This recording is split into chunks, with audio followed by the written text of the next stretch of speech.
Le cœur d'Atacama brûle sous le soleil de midi. Un iguane du Pacifique rampe au ras du sol craquelé, le regard fixé sur un scarabée solitaire qui se fraie un chemin à travers la poussière. Le scarabée s'arrête, percevant des vibrations. Mais il est trop tard. L'iguane bondit, serrant les mâchoires avec une précision impitoyable.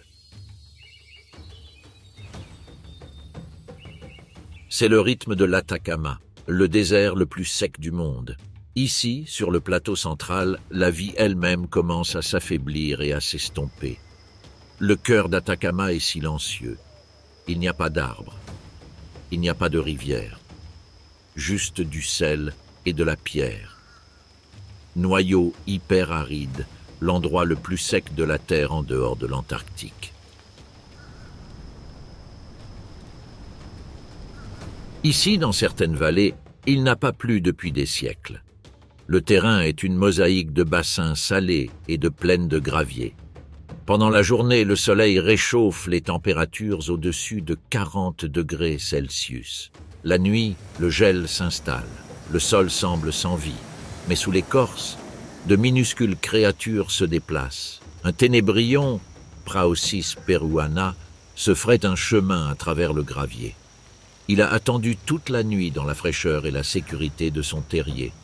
Il émerge maintenant pour commencer sa journée de recherche. Antenne balayant la surface, il avance lentement. Il y a peu à trouver. Pas de plantes, pas de ruisseaux, seulement des fragments emportés par le vent. Une graine sèche, un morceau de matière organique, un insecte mort ramené d'une vallée lointaine. Le scarabée est un charognard. Son corps est protégé de la chaleur. Son épaisse cuticule et son voile cireux le protègent du soleil intense. Mais aucune défense n'est infaillible. Il se nourrit à l'aube et au crépuscule, fuyant la chaleur torride de midi. Chaque pas représente un risque. S'il reste trop longtemps au sol, il mourra. Lorsque la chaleur augmente, le scarabée se retire. Il creuse des galeries profondes dans le sable. Ici, les températures sont stables et l'humidité légèrement plus élevée. Il peut attendre des jours, des semaines, voire des mois. Le scarabée ralentit son métabolisme, conservant ainsi le peu d'énergie qui lui reste. Le scarabée évolue dans un état entre l'éveil et le sommeil. Dehors, le désert brûle de chaleur pendant la journée et gèle la nuit. Finalement, une rafale de vent soulève une poussière fraîche sur le plateau. Avec elle, des fragments tombent. Des ailes de papillons, des tiges cassantes transportées depuis des ravins lointains. Le scarabée se réveille. Ses antennes frémissent, ses pattes se plient. Il s'élève à nouveau vers la lumière. En surface, le danger est partout.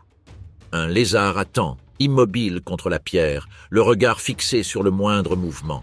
Le scarabée se fige, se confondant avec le gravier. Les secondes passent comme des heures, puis le lézard s'envole, mais le scarabée retombe, disparaissant sous le sable. Cependant, le voyage n'a pas été vain. Le scarabée porte un prix dans sa main. Une graine sèche, arrachée de la terre et dispersée par le vent. Et revit pour chercher de la nourriture. Bientôt d'autres bougent. Camponotus morosus se dispersent à travers la plaine. Ils se déplacent par à-coups. Ils s'arrêtent, goûtent, se retournent, courent.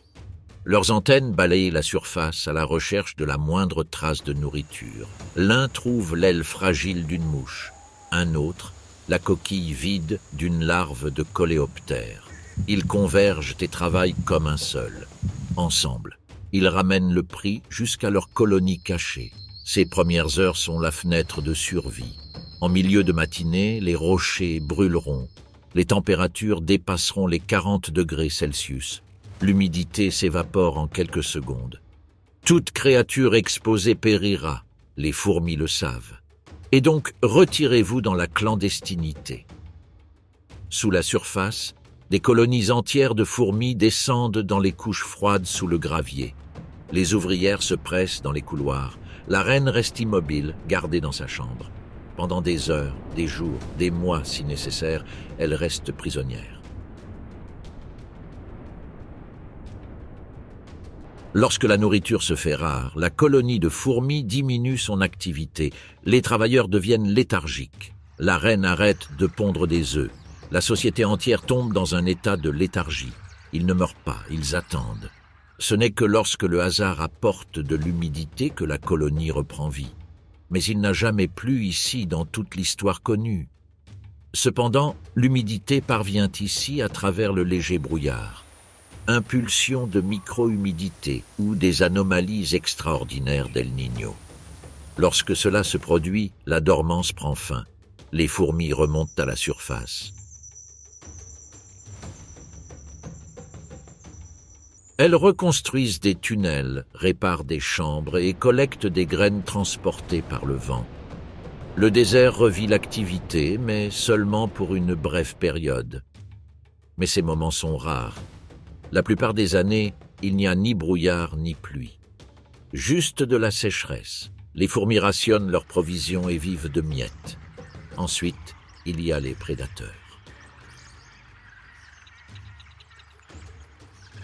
Un lézard observe depuis les rochers. Ses yeux se fixent sur la piste d'une fourmi. Il attend qu'une ouvrière s'éloigne trop, puis il attaque. La fourmi disparaît en un instant. Le soleil se lève. Le sol brille de chaleur. La surface est vide maintenant. Toute vie s'est retirée. Dans le désert le plus sec de la terre, où la pluie peut ne pas tomber pendant des décennies, la vie persiste. À l'aube, les rochers scintillent de givre. D'une fissure, une tête émerge. Un lézard. L'iguane du Pacifique d'Atacama, Microlophus atacamensis. Il ne bouge pas. La nuit a rendu son corps rigide, presque sans vie. Sa respiration est superficielle. Son rythme cardiaque est lent. Ce n'est pas ainsi que lorsque les premiers rayons touchent le sol qu'il bouge. Le lézard avance en rampant, s'aplatissant contre la pierre chauffée par le soleil. Ses côtes se dilatent, sa peau s'assombrit, absorbant la chaleur. Lentement, l'énergie du désert s'infiltre dans ses veines. La chasse peut commencer. Il scrute la plaine de gravier. Un scarabée se déplace lentement sur le sol recouvert de sel. Le lézard bondit. L'attaque est rapide, ses mâchoires se referment. Le scarabée est avalé en quelques secondes. Une autre forme s'approche furtivement. Une fourmi, trop éloignée de sa piste. Le lézard tire la langue, son corps se cambre et l'insecte disparaît. En milieu de matinée, la chaleur augmente. Le sol brûle. Les pierres brûlent. Le lézard ne peut rester là-haut. À l'abri dans sa crevasse, il se repose. Ses mouvements ralentissent. Son corps se rafraîchit à l'ombre. Dehors, le désert se vide. Les heures passent. Le soleil se couche. La température baisse. Une fois de plus, le lézard rampe à découvert. Bientôt, l'air se rafraîchit suffisamment pour une autre chasse. Une mouche plane au ras du gravier. Le lézard attend, immobile comme une pierre. Puis il attaque. La mouche est prise en plein vol, avalée tout entière. Un papillon de nuit approche en battant des ailes. Bientôt, le désert se rafraîchit rapidement. Le lézard ralentit avec la baisse de température. Il s'appuie contre la roche, retenant la chaleur du jour. Le gel va se former à nouveau. En hiver, cette lutte s'intensifie. Les nuits descendent en dessous de zéro. Les insectes se retirent, laissant peu de place à la chasse. Le lézard ralentit son métabolisme, se déplaçant moins et mangeant moins, attendant que la saison maigre soit passée. Mais au retour de l'été, le rythme s'accélère. Les œufs enterrés sous le gravier éclosent et donnent naissance à de minuscules lézards. Dès leur plus jeune âge, ils doivent suivre le même rythme, se prélasser au soleil, chasser, se cacher, survivre. Beaucoup échouent et beaucoup réussissent. Dans un désert où la pluie peut ne pas tomber pendant des décennies, ce reptile prospère grâce à des marges mesurées en degrés de chaleur et en secondes de vitesse. Mais toutes les régions ne sont pas identiques. Mais le danger demeure. La brume matinale arrive du Pacifique, s'accrochant aux falaises. Ici, sur la côte d'Atacama, un daigle gambade parmi les rares buissons côtiers. Mais le danger rôde. Un renard culpéo est tapi contre les rochers. Il a repéré le petit rongeur. Le dégu se fige, mais il ne ressent rien. Soudain, le renard bondit. La loi sévère d'Atacama fait des ravages. Pendant ce temps, le Pacifique est froid, gris et sans fin. De là s'élève le brouillard de la Camanchaca. Une lente vague de vapeur, s'enfonçant plus profondément dans l'intérieur, gravit les pentes arides. Le désert ici est différent. Il n'est pas complètement sec comme le plateau central. Les collines emprisonnent le brouillard, le gardant à proximité. L'humidité adhère à la pierre, au sable et aux épines des buissons. Les lichens se répandent en croûte pâle sur les rochers. Des herbes clairsemées dressent leurs brins. De petits arbustes ancrent les pentes. Ici, le brouillard est comme la pluie. C'est la vie. Sur la crête d'une dune, un scolite physogasté grimpe. Nitidicolis. Le brouillard est épais. Le scarabée s'arrête, penche son corps et attend. Le dos tourné vers le brouillard, la tête enfoncée dans le sable. Des gouttelettes s'accumulent sur sa carapace sombre. Elles fusionnent, roulent et se dirigent vers l'avant. Une goutte d'eau atteint sa bouche. Le scarabée boit. Il reste dans cette position pendant des minutes, parfois des heures. Une fois satisfait, passer à autre chose. Tout au long de la pente, d'autres répètent l'acte. La nuit, le brouillard s'épaissit et recouvre les collines. Au matin, il se condense en gouttelettes. À midi, le soleil perce et les consume. Les plantes se rétrécissent et se taisent. Les scarabées creusent des terriers sous le sable. Et le silence revient jusqu'à ce qu'une nouvelle vague de brouillard s'abatte sur les terres. Mais tant qu'il dure, le brouillard soutient toute une communauté. Le scarabée du brouillard doit grimper au bon endroit, sur la bonne dune, au bon moment. S'il est trop tôt, le brouillard se dissipe. S'il est trop tard, le soleil l'a déjà dissipé. Des prédateurs guettent également. Un lézard jaillit d'une crevasse et attrape un scarabée en train de boire. Un oiseau vole bas et en attrape un autre dans le sable. Cependant, les coléoptères y reviennent chaque jour. Ils doivent le faire. Sans brouillard, il n'y a pas de vie ici. Les rares matins, le brouillard est particulièrement dense. Les dunes ruissellent, les buissons scintillent et le sol est humide. Les insectes se multiplient. Les coléoptères boivent abondamment. Les fourmis émergent de leurs nids en essaims chaotiques. Même les araignées tissent des toiles dans l'herbe, piégeant leur proie attirée par l'humidité soudaine. L'espace d'un bref instant, le désert semble abondant. Mais à midi, le soleil se lève déjà. Le brouillard se retire vers la mer. L'air sèche. Les dunes durcissent. Des générations de scolites sont liées à ce cycle. Les œufs sont pondus dans le sable humide et éclosent lorsque le brouillard est le plus stable. Les larves creusent profondément, attendant des nuits plus sûres pour émerger. Les adultes absorbent le brouillard jour après jour, saison après saison. Le scarabée du brouillard prospère ici quotidiennement, tandis que son cousin du centre survit grâce à des restes et des détritus. Pendant ce temps, sur la côte d'Atacama, l'espace d'une brève saison, le désert s'adoucit. Les plantes s'éveillent, les feuilles se déploient, les bourgeons s'ouvrent, et avec les fleurs arrivent les papillons. Leurs ailes, oranges et noires, battent rapidement dans l'air raréfié. La belle dame chilienne, Vanessa, Carrie. Bien que fragiles, ils ont parfaitement calculé leur arrivée.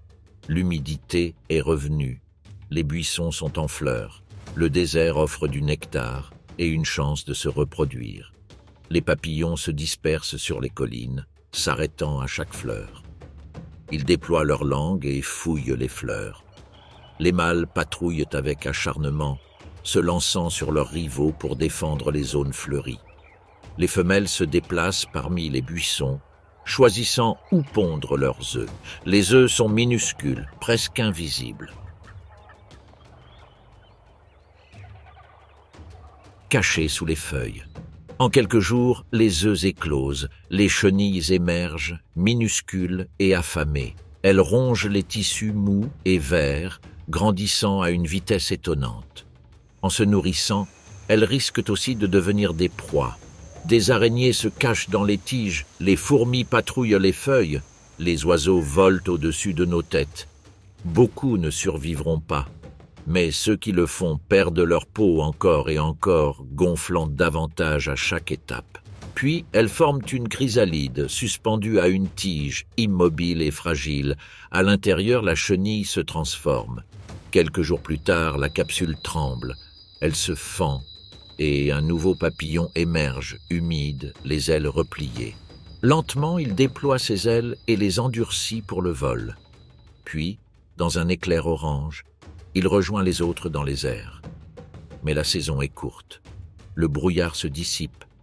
Le soleil devient de plus en plus chaud. Les buissons se fanent, les fleurs se fanent. Le nectar est rare. Les papillons s'accouplent à nouveau, pondent à nouveau et s'enfuient vers le sol sec. Une autre génération pourrait émerger avant la fin de la floraison. Peut-être deux. Mais bientôt, le cycle sera rompu. Lorsque les dernières fleurs faneront, les papillons disparaîtront. Certains se déplacent vers le sud. D'autres périssent à l'endroit même où ils sont nés. Dans d'autres vallées, où le brouillard persiste plus longtemps, les papillons continuent leur cycle. Pendant ce temps, le soleil se couche derrière l'océan Pacifique. La chaleur filtre à travers les rochers. Un silence s'installe sur les collines. Puis, des terriers, un mouvement se fait entendre. De petites têtes apparaissent, leurs moustaches frémissantes et leurs yeux ouverts. Des octodons d'aigus. Pendant la journée, ils restent cachés. Mais la nuit, la terre s'adoucit. Le brouillard descend les pentes. Les rongeurs émergent. Ils se déplacent rapidement, voltant à travers les buissons. Le museau près du sol, ils cherchent des graines, des feuilles, tout ce qui est assez vert pour être mâché. Leur corps brûle. Sans plantes riches en eau, ils ne peuvent survivre. Les bonnes années, lorsque le brouillard de la Camanchaca est épais et que les buissons fleurissent, les collines semblent grouillantes de vie. Les familles mangent ensemble. Les jeunes se poursuivent dans l'obscurité. Les adultes restent vigilants, prêts à s'échapper. Mais le danger n'est jamais loin. Un renard culpéo marche silencieusement parmi les rochers. Des hiboux tournent en rond, fantomatiques face aux étoiles, guettant un mouvement en contrebas.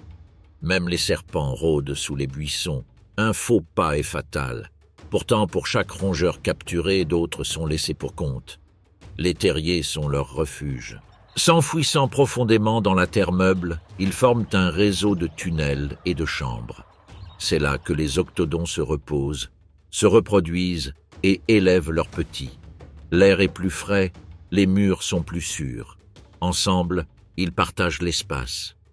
Des dizaines d'entre eux vivent ensemble en groupes soudés.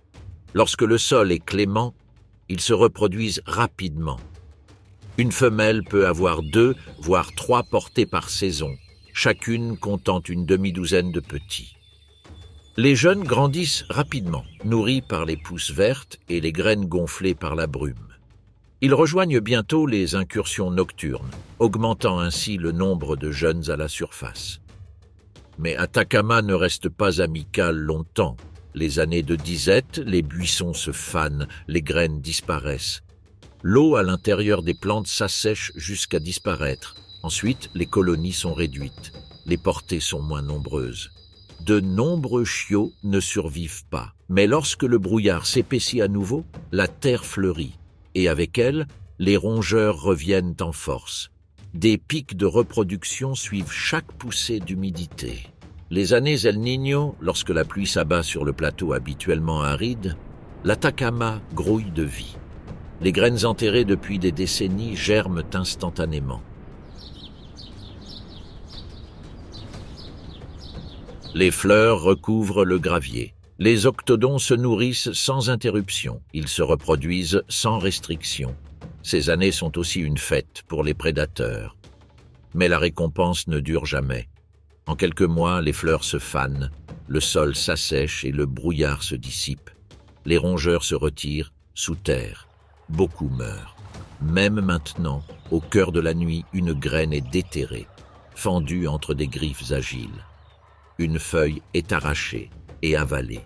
Puis un cri strident. On se fige, les oreilles dressées, le corps raide. Le sol vibre sous les pas amortis. Le renard est revenu. Une course-poursuite. La poussière s'élève dans l'air. Les queues scintillent. Certains atteignent le terrier à temps. Un autre non. Le renard attaque, mâchoire serrée et queue battante, emportant sa proie dans l'obscurité. À l'aube, les octodons ont disparu, cachés à nouveau sous terre. Pendant ce temps, le Pacifique s'écrase contre les falaises noires. L'écume bouillonne, les mouettes volettent, les cormorans plongent.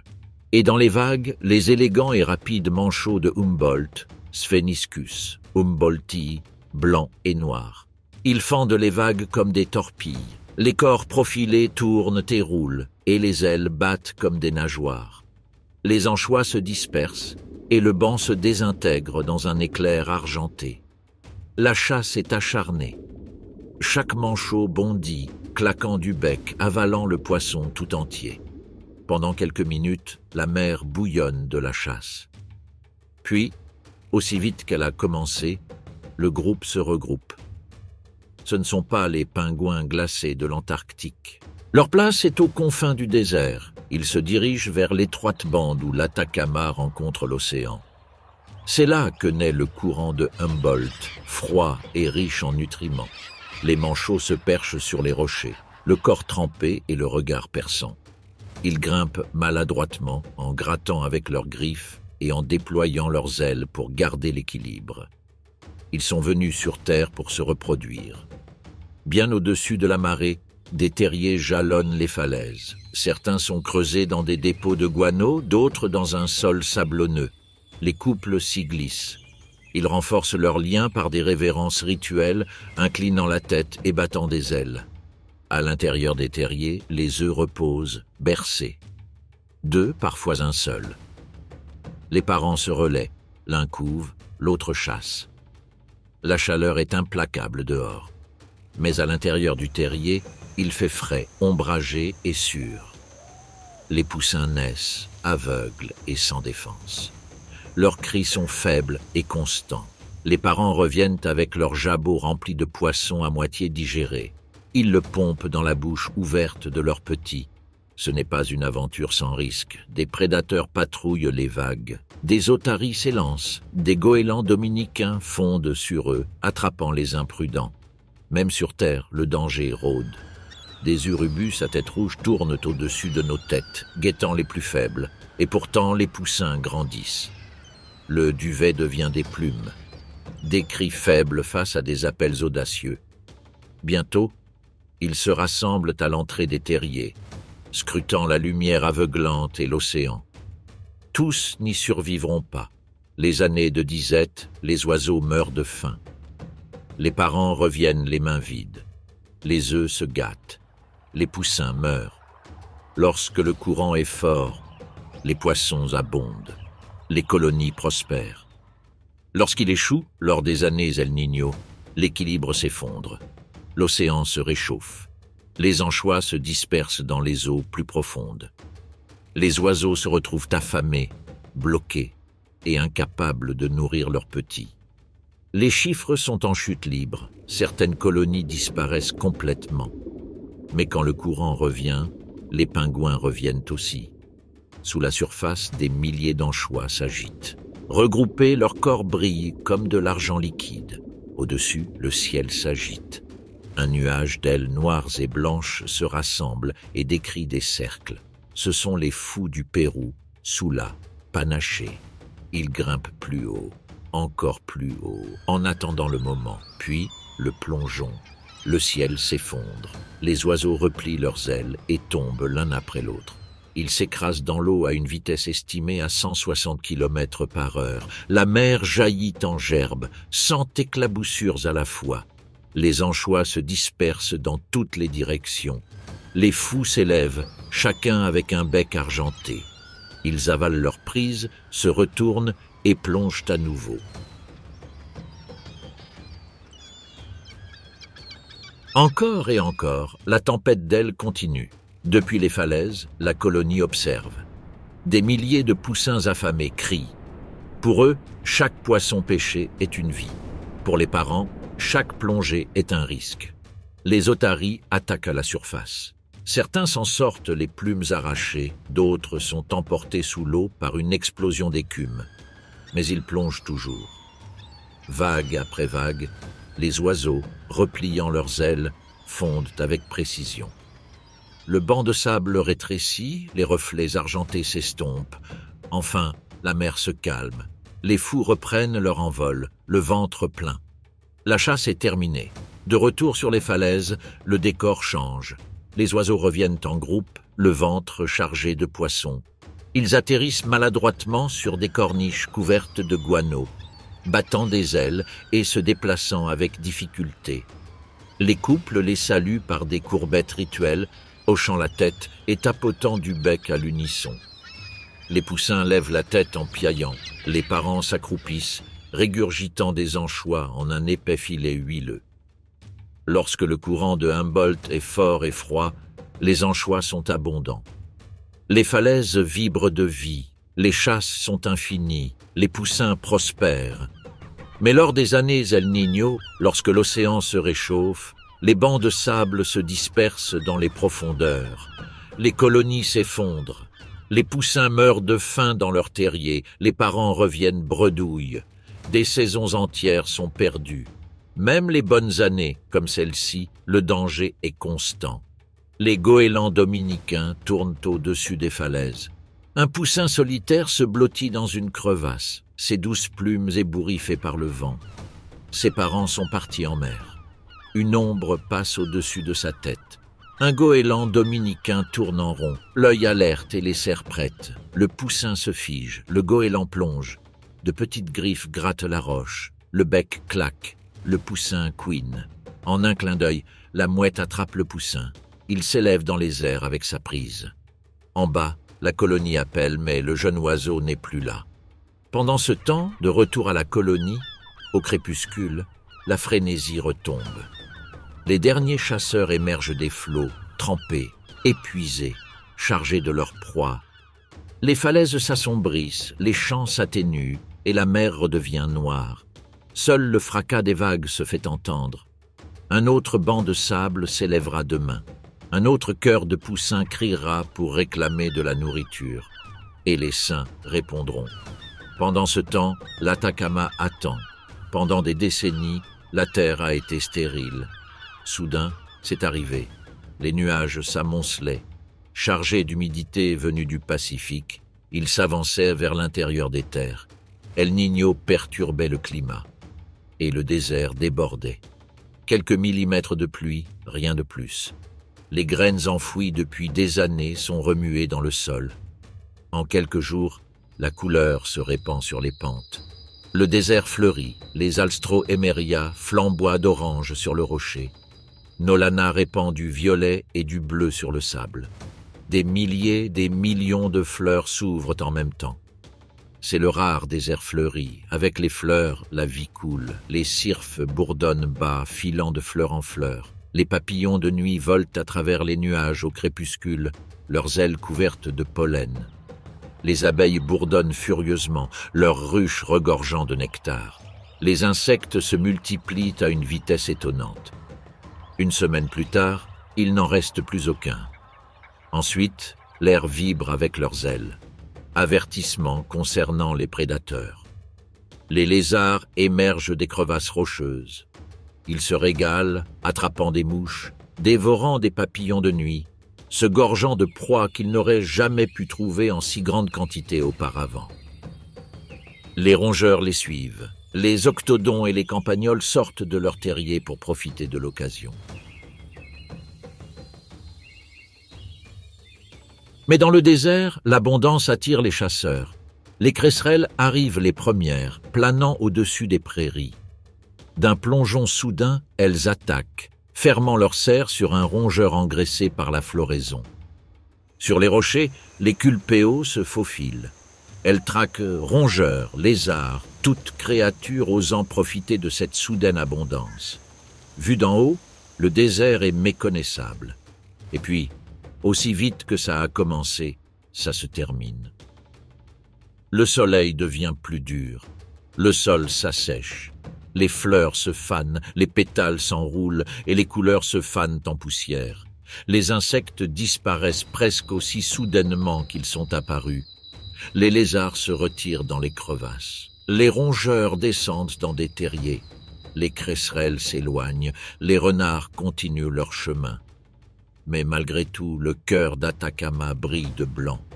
Ici, une avocette patauge dans les eaux peu profondes. Ses longues pattes coupent la surface miroitante. Son bec retroussé se déplace d'avant en arrière en décrivant des arcs constants, scrutant l'eau salée. De petites ondulations révèlent une proie cachée. Des artémias, l'avocette attaque. Ensuite, plus de balayage, plus de capture. Le sel s'étend jusqu'à l'horizon, croûté et craquelé sous un ciel bleu brûlant. La pluie est presque inconnue ici. Cependant, cachée sous la croûte aveuglante, l'eau s'infiltre vers le haut. Il s'accumule dans des bassins peu profonds, piégés dans des lagons scintillants. Et au sein de cette saumure hostile, la vie perdure. Minuscules, fragiles et implacables, les artémias sont habituées aux extrêmes. Elles nagent là où aucun poisson ne peut survivre. Les eaux hypersalines, qui tueraient la plupart des créatures, constituent leur refuge. Le cycle est incessant. Les femelles portent des couvées d'œufs. En quelques jours, les œufs éclosent en nauplies ou minuscules larves. Ces nauplies battent leurs membres à l'unisson, filtrant la nourriture du bouillon salé.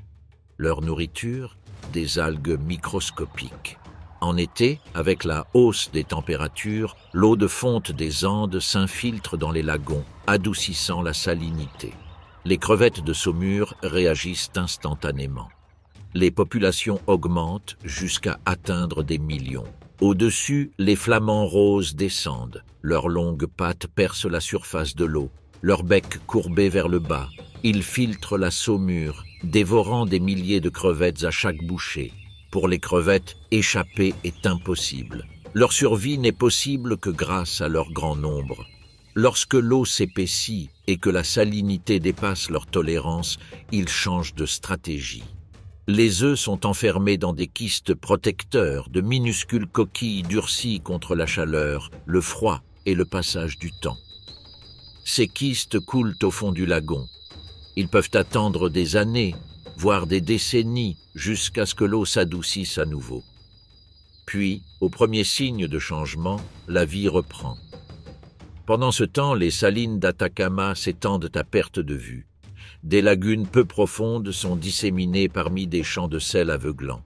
Au premier abord, elles semblent vides. Puis, un mouvement se dessine. De longues pattes fendent l'eau. Des ailes roses scintillent dans le ciel du désert. Les flamants roses. Le matin, les oiseaux pataugent en arc de cercle. Les têtes penchent. Les becs bougent d'un côté à l'autre. Chaque coup filtre les crevettes et les algues qui s'accumulent en fines crêtes à l'intérieur de leur bec. À midi, la chaleur s'intensifie. L'air est brûlant, l'eau se rétrécit sous l'éclat du soleil. Les flamants se retirent vers des eaux plus profondes, les ailes entr'ouvertes pour se rafraîchir.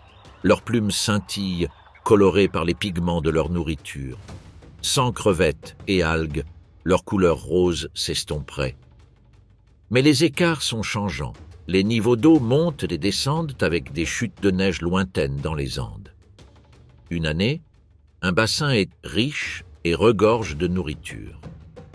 L'année suivante, il s'assèche et se transforme en sel concassé. Les flamants roses doivent se déplacer. D'un lagon à l'autre, parfois à des centaines de kilomètres de distance, ils volent en groupe. En été, l'eau de fonte s'écoule et remplit les bassins. La salinité dilue. Floraison des crevettes, propagation des algues. Naturellement, les flamants roses se rassemblent par milliers. En hiver, la glace durcit les lagons à l'aube et les oiseaux sont paralysés. Leurs pattes sont prises dans de fines plaques de glace. Cependant, avec le soleil, l'eau s'adoucit et l'alimentation reprend. La reproduction est rare et exigeante. Dans les hauteurs des salines isolées, les oiseaux construisent des monticules de boue. Un seul œuf repose sur chaque nid, surveillé par ses parents. Pendant des semaines, les adultes prennent soin du poussin et le nourrissent. Les poussins grandissent rapidement, acquérant des pattes robustes et un bec droit. Ce n'est qu'au bout de quelques mois qu'ils apprendront à se nourrir comme les adultes. Les prédateurs sont peu nombreux, mais le danger n'est jamais absent. Un jeune flamand rose niche au bord du lagon. Son duvet est encore humide de la nuit. Il lève prudemment une patte, à la recherche d'Artémia dans les eaux peu profondes. Au-dessus, un goéland dominicain tourne en silence. De ses ailes noires, le prédateur fixe le poussin. Le flamand se fige. Il sent le danger, mais c'est trop tard. La mouette plonge, le poussin s'envole, mais ses pattes vacillent dans la vase collante. Le prédateur bondit. Une aile bat, un corps velouté se débat. Puis il disparaît, s'élevant dans le ciel. Des cris d'alarme résonnent dans le lagon, mais maintenant rien ne peut être fait. Non loin, un renard culpéo se déplace le long des berges qui s'éloignent. Sa fourrure se confond avec le sel et le sable. Son corps est accroupi et ses oreilles dressées. Un autre jeune. Celui-ci sent également le danger. L'oiseau lève la tête en signe d'avertissement. Le renard s'accroupit puis bondit. Le flamand rose commence à battre des ailes désespérément. L'eau éclabousse ses pattes et la boue vole partout. Le renard glisse, juge mal son saut et trébuche. Le poussin atteint des eaux plus profondes et se débarrasse du sable. Pour l'instant, il a survécu. Le renard se cache dans l'ombre. Les jours passent, puis une nouvelle aube. Mais quelque chose semble différent. Les habituels bancs d'anchois argentés ont disparu. Le courant de Humboldt s'est réchauffé, dispersant les poissons dans les profondeurs. Un flamand adulte lève son long cou, scrutant la saumure. Il déploie ses ailes. Il avance d'un pas assuré dans les bassins peu profonds. La pointe du filtre est immergée, soulevée et filtre à nouveau. Rien. Les petites crevettes de saumure sont rares. D'autres adultes se rassemblent, tête baissée et bec évoluant en arc de cercle synchronisé. La compétition s'intensifie. L'un d'eux filtre avec succès une zone. Les autres se bousculent, claquant des ailes et tendant leurs longs coups. D'en haut, les goélands dominicains cherchent des proies faciles ou des œufs abandonnés par le stress. Même les adultes sont prudents. Une mouette plonge près du bord d'un bassin peu profond. Les flamands se déploient, ailes déployées, créant une barrière vivante autour de ceux qui cherchent encore leur nourriture. Certains s'en sortent indemnes. D'autres sont chassés, le bec vide, contraints de chercher ailleurs. Le soleil se lève plus haut. Les piscines rétrécissent. La chaleur fait évaporer le peu d'eau restant. Les flamands sautillent d'un endroit à l'autre, le cou fléchi et les pattes enfouies dans l'épaisse boue salée. Les adultes peuvent survivre plus longtemps que les poussins, mais chaque heure supplémentaire sans nourriture affaiblit leurs muscles et réduit leur capacité à voler. À mesure que le soir tombe, le désespoir augmente. Certains abandonnent complètement le lagon, se dirigeant vers des bassins lointains. D'autres restent. Mais les années El Niño, aucun répit n'est à prévoir. Alors que le soleil se couche derrière les falaises abruptes, les adultes se blottissent sur les bords restants, leurs plumes ébouriffées par le vent. Mais même dans l'année la plus difficile, la vie continue. Mais cela aussi passera. Et lorsque les lagons peu profonds scintilleront d'un bleu intense, alimentés par la lointaine fonte des neiges andines, avocètes et canards migreront en masse. Ils arrivent avec les pluies, lorsque l'eau de fonte remplira les bassins et adoucira la saumure. Les sols, habituellement silencieux, vibrent de voix. L'avocette est élégante, longue patte, noire et blanche. Son bec se courbe vers le haut comme une faux. D'un mouvement adroit, elle fend l'eau, filtrant insectes et crevettes à la surface. À ses côtés, des canards barbotent furieusement, effleurant et plongeant avec leur bec. Mais ils ne sont pas là uniquement pour la nourriture. L'été offre une occasion unique. L'eau étant stable et les berges douces, elles nichent. Au bord du lagon, l'avocette creuse des cavités peu profondes dans la vase. 4 œufs tachetés, camouflés contre l'écorce, sont exposés au ciel et au vent. Une mère avocette monte la garde. Son compagnon est au loin, à la recherche de petits crustacés et de larves d'insectes. Pendant ce temps, un renard culpéo glisse le long du rivage lointain. Le père se fige. Toutes ses plumes se raidissent. Les œufs sont sans défense. Le renard s'approche, attiré par l'odeur. Mais le père refuse de reculer. Il lève brusquement ses ailes, grandissant. Des cris aigus percent l'air. Le renard s'arrête. Ses oreilles battent. Puis il bondit. Le parent bondit en avant, battant des ailes, le frappant au visage. Son bec claque. Ses pattes s'enfoncent dans la boue. Le renard recule, surpris. L'avocette plonge à nouveau, traque le prédateur sans relâche. Le renard se retourne avec hésitation. Finalement, il retourne aux appartements. Les œufs sont en sécurité, pour l'instant. Les canards aussi revendiquent leur place. Ils tissent herbes et roseaux pour créer des berceaux cachés, des nids secrets près de la surface de l'eau. Leurs œufs reposent sous un duvet moelleux, réchauffés par des corps qui ne s'éloignent jamais. Les poussins éclosent par vagues soudaines. Les canetons duveteux se déversent dans l'eau peu profonde. Les petits pagayeurs suivent rapidement l'exemple de leur mère. Les poussins avocettes naissent en courant, leurs longues pattes les portant à travers les plaines en quelques heures. Vulnérables, agités, toujours surveillés. Leurs parents les entourent, vigilants. Chaque ombre au-dessus est une menace. Chaque ondulation dans l'eau peut signifier un danger.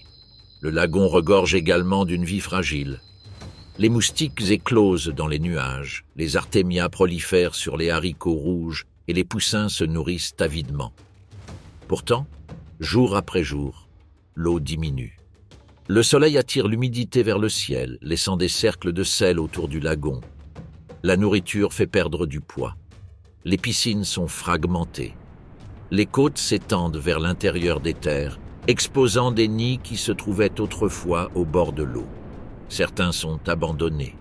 Les prédateurs tournent désormais avec plus d'audace. Un poussin se recroqueville au bord d'une flaque d'eau qui rétrécit, mouillée et emmêlée, les pattes tremblantes. Ses parents sont aux aguets. De l'ombre surgit un renard culpéo, sa fourrure mêlée de boue et de sel. Ses yeux brillent, son museau frémit. Il se déplace silencieusement.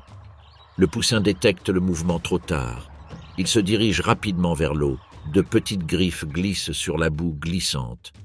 Le renard se précipite. Il bat des ailes inutilement. Il ouvre le bec dans un cri désespéré. Le prédateur referme les mâchoires du poussin. Les plumes se dispersent au vent. Un parent court en battant des ailes. Mais le renard bat déjà en retraite. Le poussin a disparu. Les poussins survivants gèlent. Les parents appellent, scannent et repositionnent. Le danger est constant. Les mouettes fondent d'en haut. Les renards rôdent dans les eaux peu profondes. Les familles doivent déménager. Les volets se lèvent soudainement. Les canards s'envolent les premiers, direction les zones humides au-delà du désert. Les avocettes volent également en groupes agités. La nurserie se vide aussi vite qu'elle s'est remplie. Tous ne survivent pas au voyage. Les poussins sont abandonnés. Les tempêtes s'abattent sur le plateau. Certains étangs s'assèchent avant que les poussins ne soient prêts, laissant les familles abandonnées. Encore un certain nombre. Ceux qui réussissent reviendront. Lorsque les pluies d'été remplissent les bassins, que la fonte des neiges ramollit le sel et que les lagons respirent à nouveau, le cycle reprend. Les canards jacassent dans les eaux peu profondes. Les avocettes agitent leur bec recourbé dans l'eau. Les nids surgiront à nouveau de la boue et des roseaux. Pendant ce temps, Atacama semble sans fin, mais ici la terre se replie vers l'intérieur. Des ravins traversent le désert. Ravins. Ici, un rongeur rampe parmi les buissons épineux. Il a cherché de la nourriture toute la nuit. Mais il n'est pas seul. Un renard culpéo se tapit derrière les rochers, les oreilles dressées et le corps tendu. Soudain, un léger grattement. En un instant, le renard bondit. La poursuite est brève. Le rongeur est attrapé et ses mâchoires le serrent fermement. Un coup de queue et le chasseur disparaît dans l'obscurité. Ces canaux ont été creusés par d'anciennes inondations. Secs la majeure partie de l'année, ils recueillent le peu d'eau qui leur parvient encore des hauteurs lointaines. La vie s'accroche parmi les rochers, les cactus poussent, arbustes bas et résistants. Les flaques d'eau apparaissent après de rares pluies. Dans ces oasis vit la viscache du sud, l'Agidium viscacea. À première vue, il ressemble à un lapin avec ses longues oreilles et son museau rugueux, mais sa queue épaisse et touffue s'enroule. Il ressemble plus à un écureuil qu'à un lièvre. Ses yeux, ouverts et alertes, sont toujours à l'affût.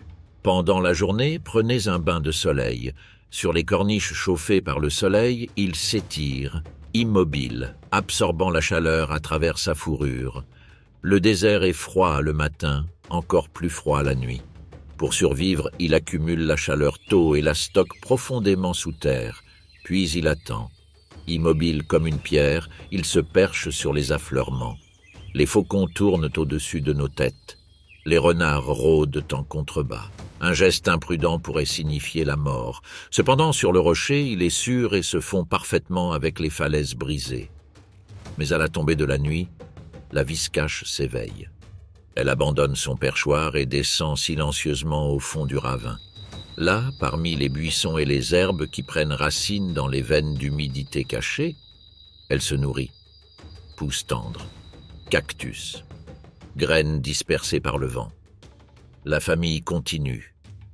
Les viscaches vivent en colonies. Des dizaines d'entre eux se blottissent dans un labyrinthe de crevasses et de corniches. Ils se déplacent ensemble, broutant en groupes dispersés, l'oreille constamment en alerte. Une alerte soudaine et ils disparaissent tous parmi les rochers, engloutis par l'ombre. Pour les prédateurs, la poursuite se termine souvent en frustration. Cette recherche nocturne de nourriture est incessante. Le cycle se répète nuit après nuit, année après année. Mais le rythme change avec les saisons. Lorsqu'il pleut dans les régions éloignées, même légèrement, les plantes développent de nouvelles pousses dans le sol du ravin. Pendant quelques semaines, la nourriture est abondante, les ventres s'arrondissent, les robes brillent, et c'est à ces moments-là que les viscaches se reproduisent. Le moment est précis. Une seule portée, une fois par an, seulement lorsque les conditions le permettent. Les mères donnent naissance à leurs petits dans des crevasses cachées, à l'abri des rochers.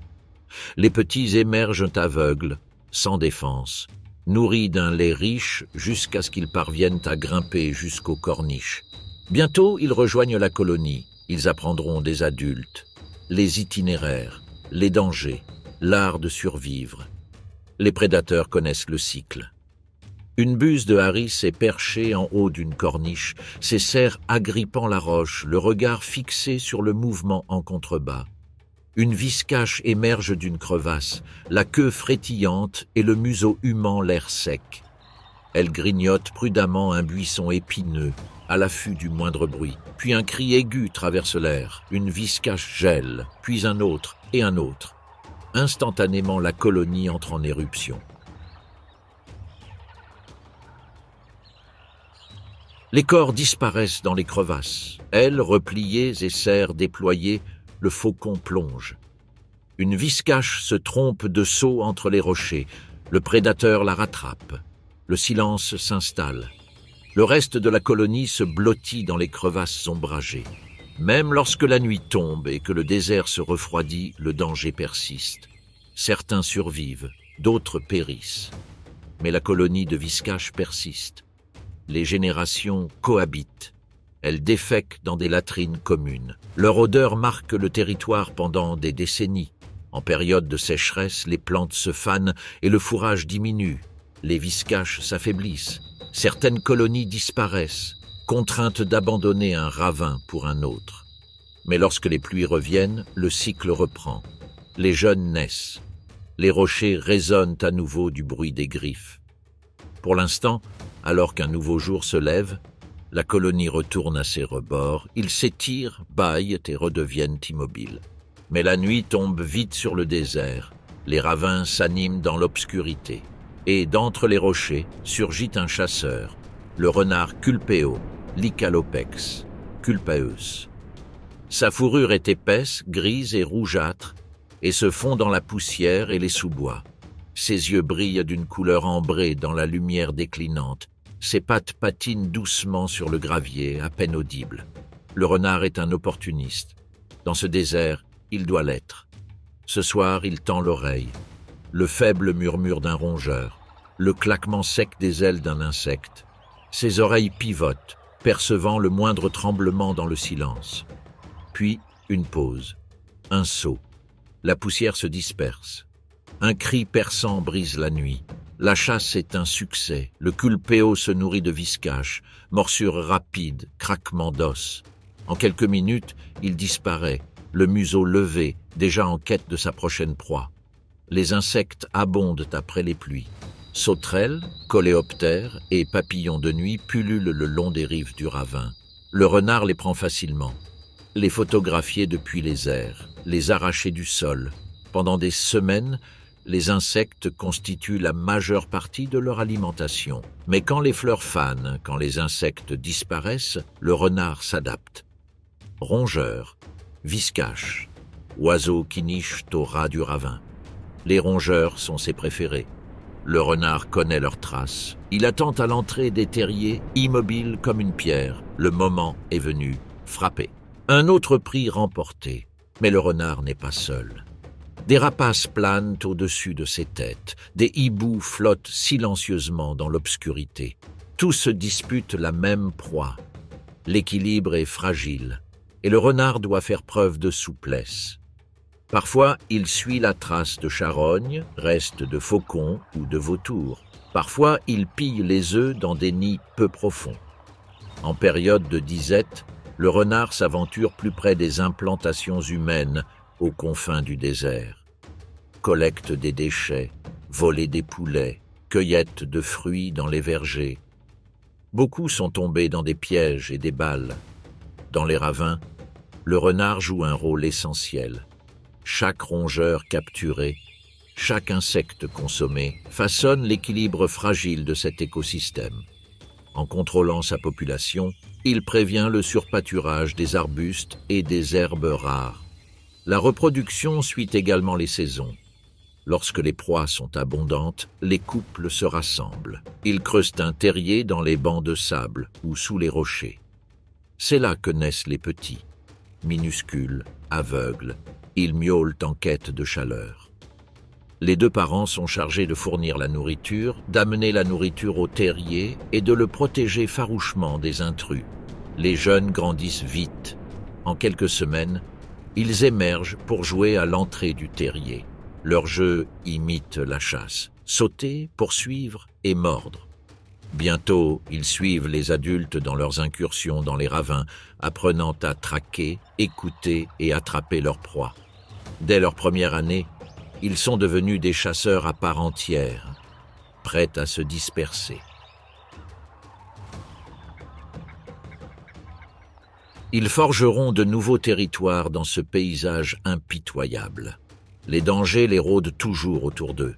Les pumas chassent dans les hautes terres et descendent parfois dans les ravins. Les aigles attaquent d'en haut.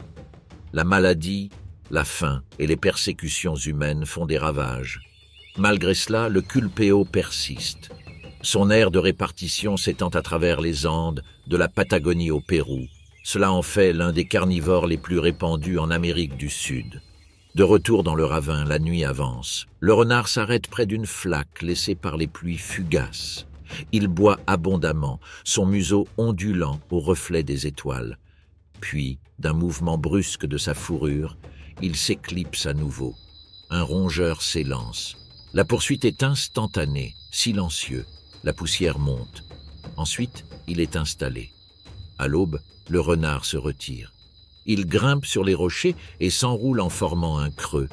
Là, il repose, sa fourrure réchauffée par les premières lueurs et son corps immobile après des heures d'errance. Le ravin redevient silencieux, comme si rien ne bougeait dans la nuit. Alors que le soleil se couche sur le ravin, les épines des cactus brillent comme du cristal dans la lumière matinale, et du silence émerge un son unique, un bourdonnement, rapide, tremblant. Le champ appartient aux colibris des oasis, rhodopis, vêpres. Il plane devant une fleur de cactus, battant à une vitesse estimée à 50 fois par seconde ou plus, ses ailes paraissent floues. Son corps est suspendu, immobile dans l'espace. Son bec plonge profondément dans la fleur. Le nectar est aspiré, les fleurs sont rares. Mais l'oiseau doit connaître chaque fleur, chaque cactus, chaque buisson qui ose fleurir. L'oiseau se souvient. Tout au long de la journée, le colibri vole de perchoir en fleur, de fleur en fleur. Il se nourrit toutes les quelques minutes, sans beaucoup de repos. Son cœur bat plus vite que celui de n'importe quel mammifère du désert. Son corps brûle du carburant à un rythme effréné. Sans nectar, vous ne pouvez pas tenir une heure. Mais la relation est réciproque. Chaque fleur visitée est également pollinisée. Le pollen recouvre son bec et adhère à ses plumes. Il est transporté de cactus en cactus, de buisson en buisson. L'oiseau assure sa survie autant que la sienne. En temps normal, les fleurs sont rares, dispersées et éphémères. Le colibri étend son aire de répartition. Parfois, il doit voler sur des kilomètres au-dessus du gravier et des rochers. Les années de floraison, tout change. Les collines s'illuminent de fleurs. Alstroemerias, nolanas, cactus, des fleurs éclatantes de couleurs, et le colibri s'épanouit. Il se gave de nectar, ce qui lui donne l'énergie nécessaire pour de longues journées de vol, et il se reproduit. Les mâles s'envolent pour parader. Ils planent et plongent en arc de cercle, leurs ailes fendant l'air de trilles aigus. Leurs plumes irisées, vertes et bronzes, brillent au soleil, attirant l'attention. Les femelles observent à l'ombre des buissons. Ils doivent choisir avec soin. Chaque couple doit être solide, chaque nid sécurisé. Lorsque les conditions le permettent, les nids apparaissent. De petites coupelles tissées de soie d'araignée, de fibres végétales et de duvet de cactus. Cachées parmi les buissons, dissimulées parmi les épines, elles contiennent des œufs pas plus gros qu'un ongle. La femelle est la seule à prendre soin d'eux.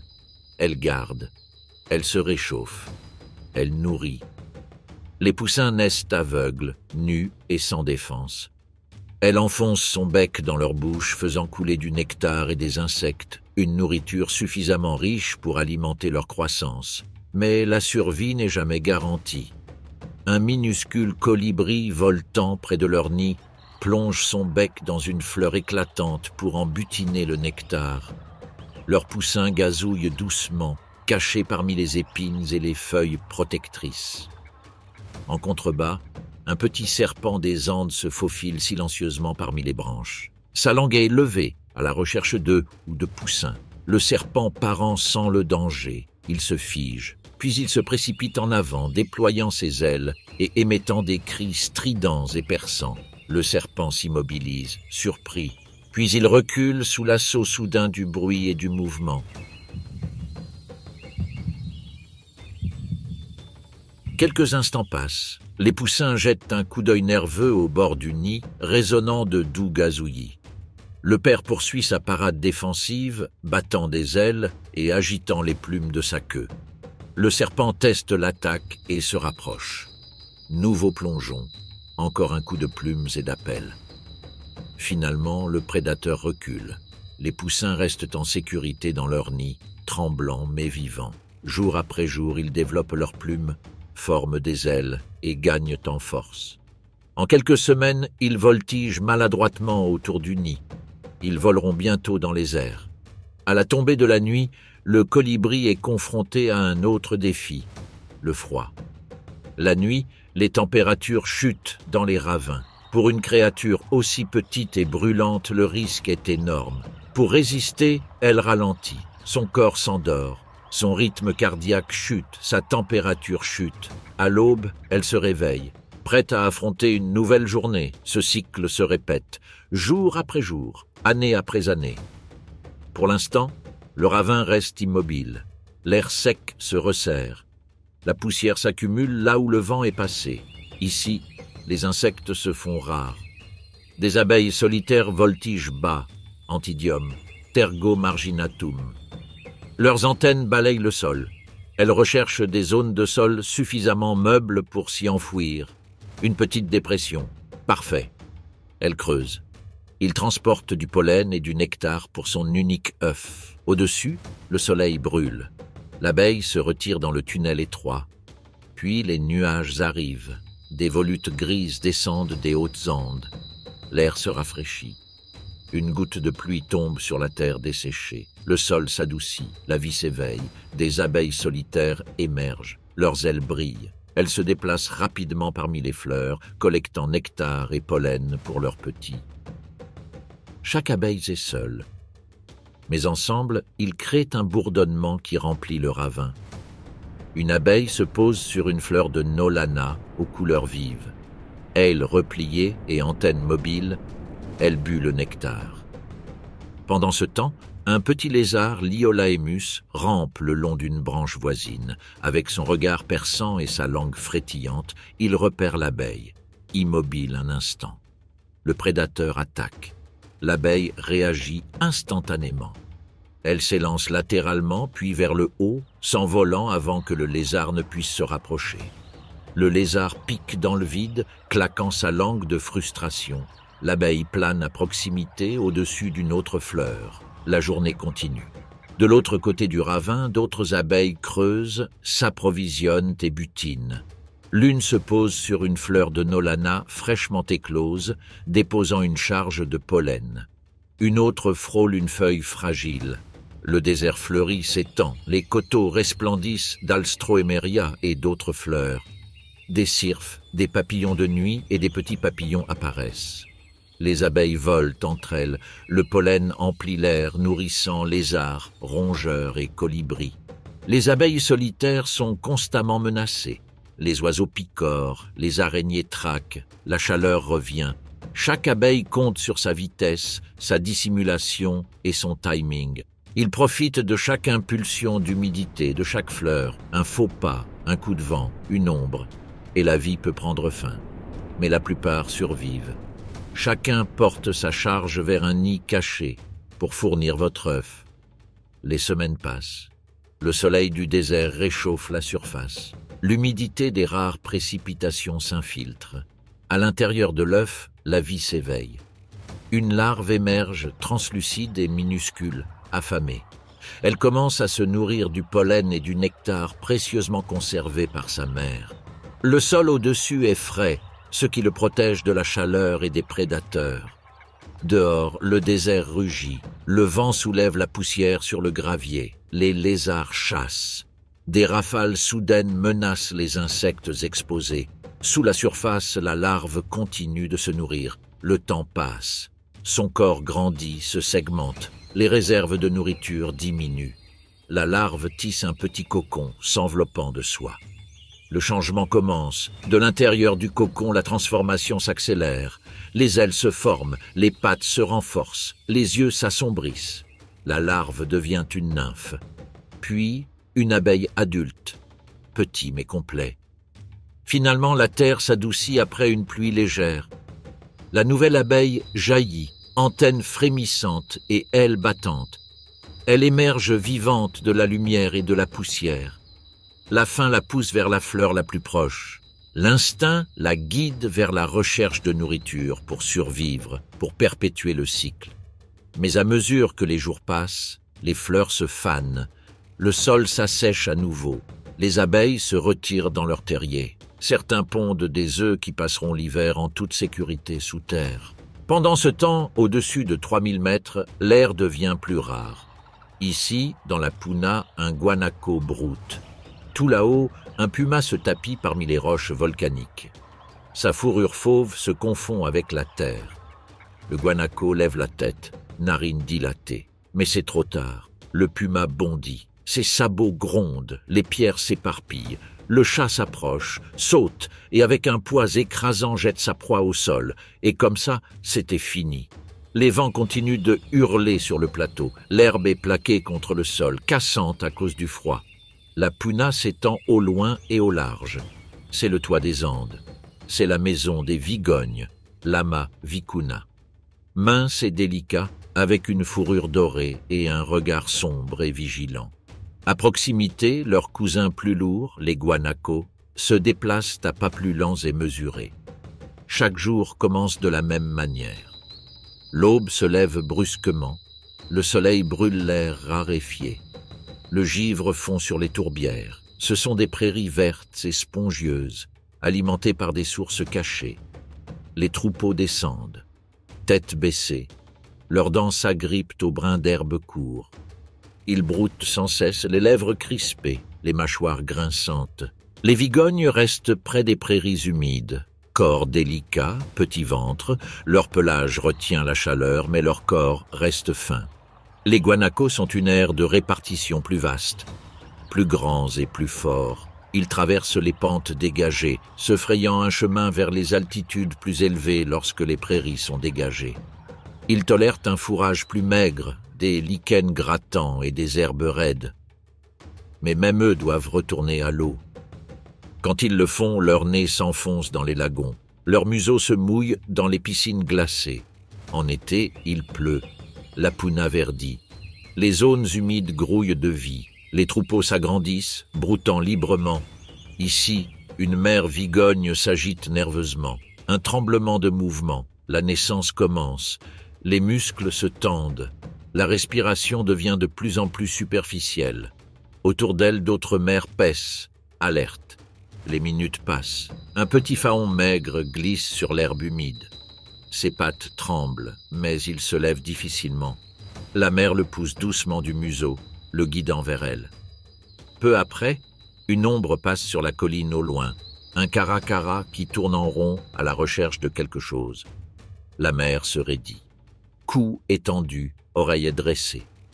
Elle se place entre le petit et le ciel, le corps accroupi, prête à donner des coups de pied si le prédateur approche.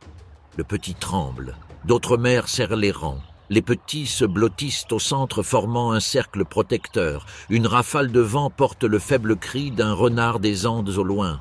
Alertées, les mères piétinent, reniflent et remuent la queue. Le danger est présent, mais pour l'instant la meute tient bon. Le veau nouveau-né avance d'un pas hésitant et hésitant pour trouver son rythme. Sa mère le traite. Elle reste à ses côtés, le pousse, le guide avec précision tandis qu'il apprend à brouter. Le soleil monte plus haut. Le vent fouette. Le troupeau se déplace lentement à travers les zones humides. Les jours passent, puis des semaines, puis des mois. L'hiver revient, la neige balaie le plateau. L'herbe devient raide. L'eau est emprisonnée dans la glace, le fourrage rétrécit. Les troupeaux se rassemblent de plus en plus. Les vigognes se serrent les unes contre les autres, leur souffle formant des nuages de vapeur. Les guanacos forment des groupes denses, se déplaçant à l'unisson sur les pentes glacées. Leur corps conserve la chaleur. Leur abondance les protège des prédateurs. L'équilibre ici est fragile. Une ombre glisse sur la crête lointaine. Les muscles se tendent sous la fourrure fauve. Le regard est fixe, le puma attend. La meute bouge, les petits zigzags, les mères approchent. Un jeune mâle s'approche un peu plus, distrait par une touffe d'herbe. Le regard du puma est fixé sur lui. Soudain, le prédateur bondit. Ses muscles se tendent, sa queue fouette pour maintenir l'équilibre. Il se précipite en avant, ses pattes silencieuses sur l'herbe. Les vigognes réagissent instantanément, des cris d'alarme percent l'air, les mères tournoient, frappant du pied et battant des sabots. Les jeunes vigognes courent, essayant de suivre le rythme. Le veau attaqué trébuche sur une zone glissante près du bord d'une tourbière. Le puma saisit l'instant. Ses puissantes mâchoires se referment, enfonçant ses dents dans la nuque. La lutte est brève. Le petit se tord, donne des coups de sabot et les yeux grands ouverts. La mère se retourne, tête baissée, dents découvertes, ses sabots battant l'air. Mais elle ne peut pas sauver ses petits. D'autres forment un demi-cercle protecteur, mais le puma entraîne déjà sa proie vers la sécurité des rochers voisins. Bientôt il disparaît dans l'ombre, la victoire assurée. La meute hésite, les oreilles frémissantes, le corps tendu. Les petits tremblent, les mères grognent et piétinent. Une fois calmé, le troupeau restant reprend le pâturage, prudent, alerte. Les troupeaux survivent grâce à leur vigilance. Les sentinelles se tiennent droites, l'oreille dressée, la gorge prête à crier l'alarme. Au premier signe, le troupeau s'enfuit, sabots claquant, se dispersant dans la plaine. Les vigognes forment de petits groupes, chacun mené par un mâle dominant. Ils protègent férocement, chargeant ses rivaux et les poursuivant avec des aboiements aigus. Leur harem se nourrit à proximité, les jeunes à leur côté. Seuls les mâles les plus robustes dominent le territoire. Les autres errent en groupes de célibataires, attendant leur chance. Les guanacos se rassemblent en groupes plus importants et moins dispersés. La nuit, le plateau devient dur. Les températures descendent en dessous de zéro. Les troupeaux se couchent dans des creux, jambes jointes et corps serrés. Leur souffle forme des nuages qui flottent et disparaissent dans l'air glacial et raréfié.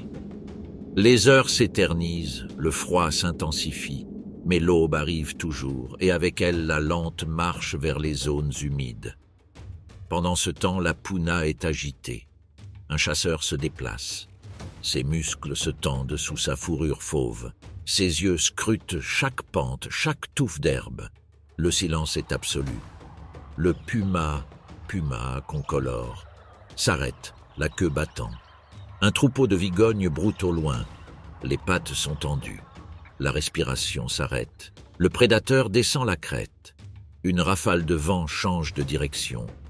L'odeur du troupeau monte. Le nez frémit. Les oreilles se tournent. Le puma évalue la distance. Le timing est primordial. Les vigognes lèvent la tête. Les oreilles bougent. Les jeunes s'approchent de leur mère, prudents.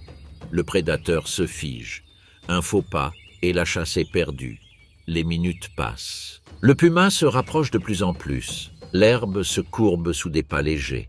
Les rochers offrent un abri. Votre regard se pose sur un jeune mâle distrait par les jeunes pousses. Soudain, un sursaut. Les muscles se tendent. La queue tressaille pour garder l'équilibre.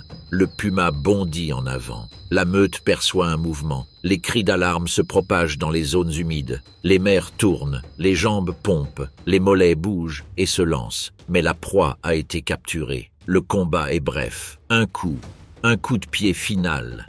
Le prédateur traîne le prix vers les rochers ombragés. Non loin de là, une tanière se cache sous un affleurement rocheux. Des crevasses sombres dissimulent la mère et ses petits. À l'intérieur, les petits s'agitent. Leurs petits yeux clignotent dans la pénombre. Ils s'étirent, bâillent et gémissent doucement. Leur mère les observe, les muscles tendus sous sa fourrure fauve. Dehors, des sabots lointains résonnent sur les zones humides. Un appel est lancé. Des vigognes alarmées. Un prédateur en mouvement. La mère se raidit. Elle tourne les oreilles. Elle remue la queue une fois. Ses petits s'approchent, leur petit corps tremblant. Elle s'agite, les muscles tendus, prête à bouger si le danger approche de la tanière. Mais le bruit est lointain. La poursuite ouverte n'est pas son fort. Elle ne s'exposera pas. Pas tant que leurs petits sont si vulnérables. Les minutes s'éternisent. Le vent transporte des odeurs lointaines, des vigognes, de l'herbe et un autre puma en chasse. Elle renifle, alerte, puis baisse la tête. Ses petits commencent à s'installer, blottis sous sa chaleur. Leurs yeux ne quittent pas l'entrée. Tout intrus qui s'approcherait trop près serait accueilli par ses griffes et ses dents acérées. Dehors, le prédateur lointain traîne sa proie sur les rochers ombragés. La mère puma reste cachée à l'intérieur. « Ne t'inquiète pas, regardez !» À l'approche du crépuscule, le premier puma, après s'être nourri, grimpe sur une crête rocheuse. Il s'installe dans une dépression peu profonde, les oreilles frémissantes, les yeux mi-clos, à l'affût du moindre bruit. Dans l'obscurité, un renard se faufile près du bord d'une mare lointaine. Les oiseaux se perchent, les rongeurs s'échappent, le puma est agité, les muscles se contractent. Une réflexion, pas une poursuite. Ce soir, c'est une pause. Une autre chasse aura lieu demain. Lorsque le soleil du matin illumine les sommets, le condor des Andes, Vultur griffus, prend son envol. Ses ailes sont plus larges que la taille d'un homme. Ses plumes noires brillent à la lumière.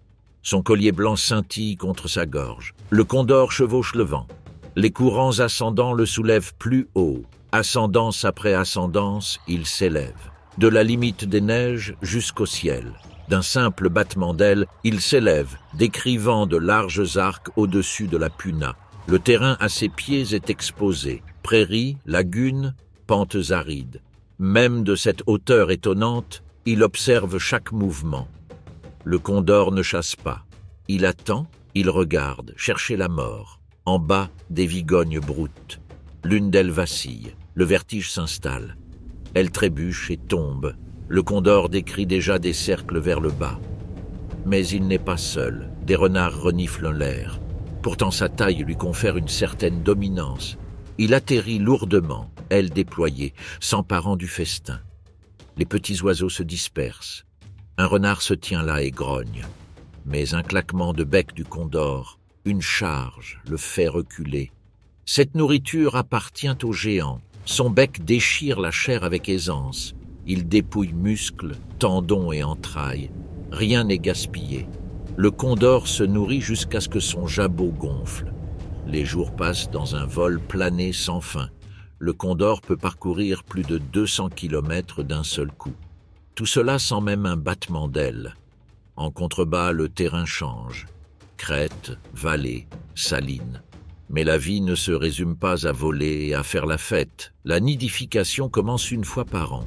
Au sommet de falaises inaccessibles, au-dessus de vallées glaciaires et de rochers balayés par le vent, les condors ont élu domicile. Leur visage rugueux les protège des prédateurs. Cavités et corniches abritent la génération suivante. Un couple se pose à l'unisson. Ils se lissent les plumes, chantent et se perchent. Unis pour la vie, ils défendent ce site contre leurs rivaux. La femelle pond un seul œuf, gros, blanc crayeux, fragile, magnifique. Elle se pose dessus immédiatement. Chaleur et vigilance se conjuguent. Le mâle se perche à proximité, scrutant les vallées. Les heures se transforment en jours. L'œuf est tourné et poussé doucement. Leurs plumes les protègent des rafales de vent glacial. Les deux parents sont infatigables. L'un nourrit et soigne, tandis que l'autre déploie ses ailes dans les courants thermiques, prêt à chasser ou à effrayer les intrus. En contrebas, des vigognes broutent la puna. Des guanacos errent sur les pentes lointaines. Les renards errent, toujours en alerte. Mais la falaise reste intacte. Les semaines passent. L'œuf se met à trembler. De petites fissures apparaissent. Un léger pépiment résonne à l'intérieur de la coquille. La femelle bouge, alerte. Le mâle volette sur le rebord, attentif. Finalement, un poussin émerge. Mouillé, maladroit, les yeux ouverts. Il résiste en battant ses fines ailes. La mère le protège en l'enveloppant de plumes de manière protectrice. Le père reste proche, vigilant et prêt à intercepter toute menace. Le poussin se repose, frissonnant, au chaud auprès de sa mère. Ses petits cris réclament de la nourriture. Les parents volent alternativement, cherchant des restes au sol et en rapportant. Le poussin s'étire maladroitement, battant des ailes contre le vent. Ses cris sont doux mais pressants. Un caracara vole à proximité, les yeux en alerte et les griffes prêtes. Le poussin tremble. La mère se raidit, les plumes hérissées et le regard fixe. Le père décrit des cercles, ailes déployées, scrutant chaque crête. Des courants thermiques le soulèvent sans effort. Il plonge en hurlant, serre prête. Le caracara vire, effrayé par l'attaque soudaine. La mère déploie ses ailes et sa queue se déploie. Le poussin s'accroupit, blotti dans les plumes douces. Les parents se relaient, alternant entre vol et vigilance. Le caracara tente à nouveau sa chance, osant s'approcher. Un battement d'ailes, un chant harcelé, et il recule à nouveau. Les heures passent. La menace diminue. Le calme revient sur le rebord. Le poussin explore prudemment, marchant sur des pierres, testant son équilibre. Les parents restent vigilants. Des mois passent avant qu'il ne déploie ses premières ailes. Elles sont lourdes et peu maniables. La falaise est à la fois un berceau et une prison. Un faux pas pourrait signifier la mort. Mais c'est l'instinct qui le pousse. Il bat des ailes dans l'air, encore et encore, renforçant ses muscles. Enfin, le moment arrive. Le poussin s'envole. La chute est terrifiante. L'air le rattrape. Il s'envole. Le cycle recommence. La vie du condor est longue. 40 ans, 50, voire plus dans la nature. Mais leur monde se rétrécit. Les humains chassent, craignant à tort que les condors tuent le bétail. Des fragments de plomb empoisonnent leur sang lorsqu'ils se nourrissent des carcasses laissées par les chasseurs. Les lignes électriques perturbent leur trajectoire de vol. Les habitats se rétrécissent, le ciel devient dangereux. Et pourtant, le condor perdure. Protégé dans des réserves, vénéré dans la tradition andine. Pour les Incas, il était un messager des dieux, unissant la terre et le ciel. Aujourd'hui encore, ces vastes ailes exercent une présence imposante. Pour l'instant, des vents glacés balayent les prairies. Les cristaux de glace se forment à l'aube, fondent à midi, puis reviennent la nuit. Pourtant, dans les eaux calmes des lagunes alpines, une libellule, symbiote télébasis, flotte. Son corps scintille d'un éclat métallique au soleil. Ses ailes transparentes battent furieusement. Née dans l'eau, transformée en vol, sa courte vie se déroule dans une urgence féroce. Sous la surface, son stade de nymphe est impitoyable. Doté de mâchoires extensibles, il guette les larves, les têtards et même les petits poissons. Des semaines de nourrissage alimentent sa transformation finale. Un matin, il s'accroche à un roseau. Sa peau se fissure. Un nouveau corps émerge, brillant, fragile, frissonnant dans l'air froid. Attendez quelques heures, ailes sèches, les muscles se durcissent, et puis ça décolle. Leur mission, se reproduire. Le temps presse. À cette altitude, les saisons sont courtes. Ce n'est qu'avec les pluies d'été que les lagons se gonflent et que la vie éclot. En quelques semaines, la libellule doit trouver un partenaire, pondre des œufs et mourir. Elle se déplace rapidement sur l'eau, observant chaque ondulation du regard. De petits insectes voltigent près de la surface, les moustiques, petits coléoptères, larves de moustiques. Chaque capture nourrit ses forces déclinantes. Un couple apparaît. Ils planent à ses côtés. Une rapide parade nuptiale commence. Ils s'entrelacent dans les airs, s'accrochant brièvement, puis se séparent. Les œufs tombent délicatement à la surface du lagon, s'enfonçant dans des recoins cachés sous les plantes flottantes. Les nuages d'orage s'accumulent. Le vent fouette les zones humides, agitant les roseaux et agitant les mares peu profondes. La libellule résiste aux rafales, s'accrochant à un roseau si nécessaire. La vie ici est fragile, éphémère. Quelques jours de chaleur et d'eau calme déterminent la survie. Les prédateurs tournent autour d'eux sans être vus. De petits oiseaux fondent sur les insectes. Des têtards s'élancent à la surface. Même une nymphe affamée, tapie en dessous, pourrait attraper l'imprudent. Pourtant, elle persiste, volant, se nourrissant, se reproduisant. Le soleil se couche. Pourtant, elle plane à nouveau, déposant ses derniers œufs dans un petit tourbillon. Avec cela, votre travail est terminé. La saison décidera combien survivront pour émerger l'été prochain. La nuit tombe. La libellule se repose sur un roseau, les ailes repliées et le corps immobile. Bientôt, l'air froid interrompra son vol. Mais derrière elle, d'innombrables nymphes se cachent sous l'eau, attendant, prêtes à réapparaître au retour des pluies. La vie persiste, même dans la haute puna andine. À proximité, un coléoptère aquatique, Nebrioporus ceres, émerge. Un souffle rapide emprisonné sous ses ailes comme une cloche de plongée. Puis il plonge à nouveau. Ses pattes battent, ses serres balayent, la surface ondule. Les larves de moustiques flottent spontanément. Un seul mouvement, un claquement de doigts. Un petit repas a été réclamé. Le scarabée glisse sous les roseaux flottants. Regard alerte, antenne scrutant les courants. Des ombres se déplacent au-dessus. Un petit oiseau volette à la recherche d'insectes. Le scarabée s'enfonce plus profondément, ailes repliées, profilées. Les prédateurs passent, trompés par sa vitesse et sa discrétion. Les heures s'éternisent.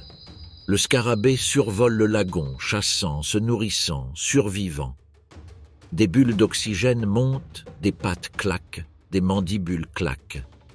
Le soleil se lève, la température grimpe. L'eau commence à se réchauffer. Le scarabée s'arrête brièvement sous une pierre immergée. De minuscules larves s'agitent nerveusement à proximité. Un coup calculé.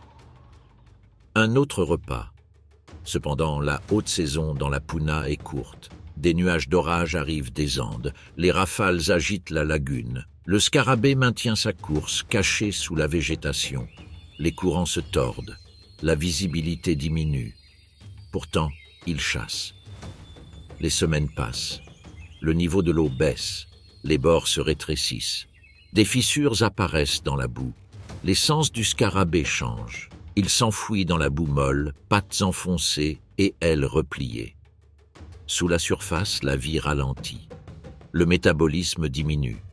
Une léthargie temporaire s'installe. Il attend. En dessous, les larves grandissent. De nouveaux coléoptères émergent la saison suivante, perpétuant le cycle. Au-dessus, le soleil de haute altitude brûle brièvement le lagon. Mais la vie persiste en bas. Lorsque les pluies reviennent, que la neige fond et que les étangs gonflent à nouveau, le scarabée réapparaît. Pendant ce temps, sur les marges pierreuses, une larve de trichoptère, Smicridea annulicornis, traîne son nid au fond du lagon, galets, brindilles, grains de sable, le tout soigneusement enveloppé de soie. Chaque morceau est un bouclier, un camouflage. Les poissons s'approchent à toute vitesse. Les coléoptères se cachent sous la surface, mais la larve reste cachée. À l'intérieur, elle se nourrit silencieusement d'algues et de débris flottants. Les jours passent, les courants changent, les sédiments se déplacent, les températures fluctuent. La larve s'adapte, change de coquille, la protégeant des rafales et des coups de vent soudains. Des semaines plus tard, le changement arrive. L'affaire est résolue. À l'intérieur, la transformation commence. La larve au corps mou se réorganise lentement.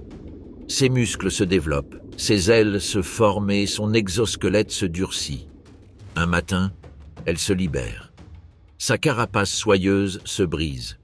Ses ailes fragiles brillent sous le soleil d'altitude. L'adulte se lève. Du lagon ombragé au ciel ouvert, il plane brièvement, testant son équilibre, puis rejoint un essaim. Des nuées de corps fragiles flottent sur l'eau. Certains s'élèvent, d'autres plongent dans les rafales. Au-dessus, des oiseaux tournent en rond, canards, petits passereaux et, de temps en temps, un rapace. En un instant, quelques trichoptères disparaissent dans leur bec. D'autres s'échappent, portés en sous-vêtements thermiques, destinés à continuer le cycle. Les adultes s'accouplent. Les œufs sont déposés dans l'eau, cachés parmi les pierres et les plantes immergées. Une nouvelle génération attend sous la surface.